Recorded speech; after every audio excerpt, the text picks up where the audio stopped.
Y en este proyecto, que no están los derechos colectivos, por un lado, que tampoco está lo que tú decías, Elisa, de la propiedad intelectual, ya de esos saberes y conocimientos, es un problema que toca a todas las comunidades de cultores y cultoras,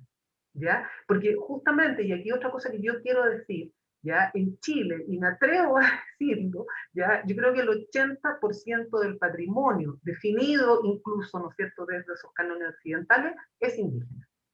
¿ya? Entonces, ¿cómo es posible que si eso está así, ya una ley ya no contemple ya este patrimonio? Finalmente repercute en la pérdida cultural, pero va marcada por la pérdida de la gestión del territorio, del uso del territorio. Entonces, el patrimonio cultural que de los pueblos originarios tenemos que defender, lo tenemos que articular directamente con la posibilidad de la gestión territorial. Esa gestión territorial que no implica sí, vamos a recuperar tierra, pero no va a ser para seguir plantando pino. O sea, por eso es que yo digo, necesitamos muchos regues de gente que formen ingenieros, ambientalistas,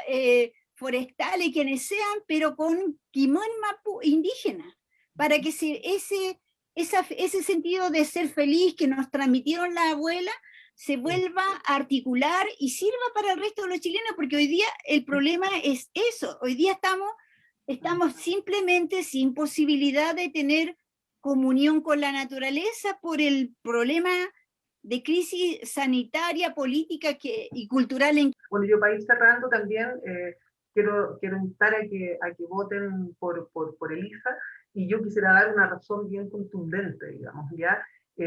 Si ha habido alguien que ha defendido, ya, pero desde adentro y desde el corazón y con toda su fuerza, ya, todo lo que es la salvaguarda de las lenguas indígenas, es ella, ¿ya? Y eso es reconocido en todas partes, y creo que ese valor, porque cuando estamos hablando de la lengua, estamos hablando de todo lo que hemos conversado ya acá, ahí está depositado también el saber y el conocimiento, y entonces quiero decir, digamos, eso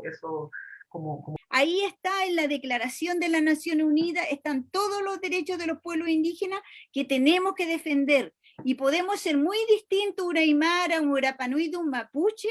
pero en la alianza tenemos que ser estratégicos, unirnos en función de nuestros derechos, unirnos también con las feministas que están por la plurinacionalidad, el movimiento social chileno que está por la plurinacionalidad, establecer alianza, y una gran alianza que en el fondo tenemos que hacer de cara a la realidad en que estamos, en la alianza por la vida, pero la vida de nosotros, de los pueblos indígenas, de los pueblos, del pueblo de Chile, de los campesinos, de las mujeres, pero también una alianza por la vida de la tierra.